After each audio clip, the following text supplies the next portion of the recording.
HolySpiritHelper 1 has posted a pair of questions for atheists, and as you know, that's my catnip. They're separate but short videos, so I'm going to attach them together for one response. Let's see what they have to say.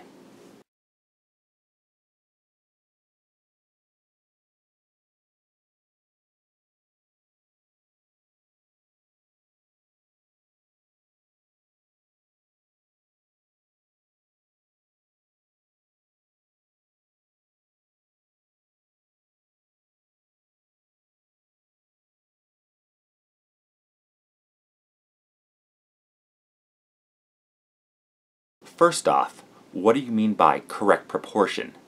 Eating nothing but a fruit diet can cause a myriad of health issues. With the high amount of fiber you'd be taking in, you could get backed up and suffer from constipation. Or, in the other direction, your body could pull in extra water to deal with the massive fiber intake, causing diarrhea. Without protein, your body cells and tissues will begin to break down, and your body will begin dissolving muscle tissue for energy. You'll be lacking in several B vitamins, particularly B12, riboflavin, niacin, and biotin, along with vitamin K and iron, so your body will have difficulty making red blood cells, delivering oxygen to your cells, or metabolizing food into energy. Absent unsaturated fats, your body will become malnourished and become unable to store fat-soluble vitamins like A, D, E, and K, the last of which you'll be short of already. This doesn't get into the fact that many berries, which are technically a fruit, you are technically correct. The best kind of correct. Are poisonous to humans, but not other animals. Or the fact that most fruits we consume have been genetically modified over thousands of generations of agriculture, and the wild versions are nothing like what humans normally eat. Now, with all that out of the way, let's look at why trees grow fruit at all. In most cases, fruits and berries have the seeds inside the fruit. The fruit acts as an attractant for birds and other fruit-eating animals, and the seeds are protected by an outer shell that has evolved to not be digested by animals. They'll take the fruit, with the seeds in it, and scatter them over a wide area. Come on, you know what to do. Being dispersed over a larger space helps the fruit-bearing plant to thrive. It's a silent arms race. The plants that produce the most attractive fruits will thrive over the rest of their less evolved competitors. Some plants have even evolved such a symbiotic relationship with the animals that they rely on the nutrients in the animal's digestive tract and the, let's say, fertilizer that the seeds will be in when they're finally passed. So, to your question, how did the tree know the correct proportion for our health? Well, it doesn't know anything. But the fruit evolved to be attractive to animals to help them spread their seeds around, meaning those plants will outcompete other plants in the area.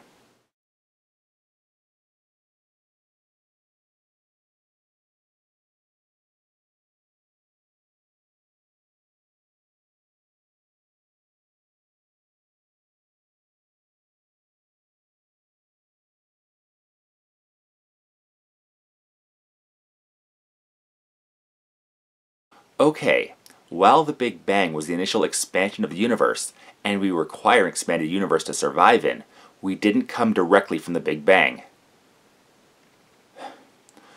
Well, the elements that made us originated in the Big Bang. Okay, the energy that was released at the time of the Big Bang coalesced into hydrogen with trace amounts of other light elements like helium, which gathered together to form stars, which created heavier elements, of which we're made of. Okay? So, while life didn't come directly from the Big Bang, life was dependent on the results of the expansion of the universe happening for us to exist. Close enough? Thank you.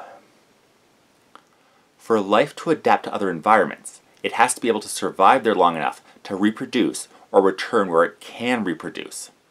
For example, when a water-based creature starts to spend more time out of the water for reasons that help them survive, a possibility being escaping predators, their descendants will become more and more adept at surviving out of the water until they are completely land-based and could not survive in the same environment their ancestors originated in. Now, the other planets, or even the moon, are what scientists like to call very, very far away. There's no way for organisms to get there, and it seems unlikely that once arriving, they'll be able to survive long enough to reproduce. Additionally, the conditions for life forming are not that common either.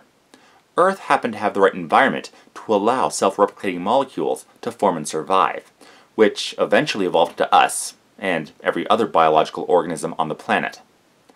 If you were to find some kind of life on Earth that could survive on, say, Mars long enough to replicate, and that's a big if, especially with the lack of liquid water available, it most likely would be some very simple organism like a bacterium.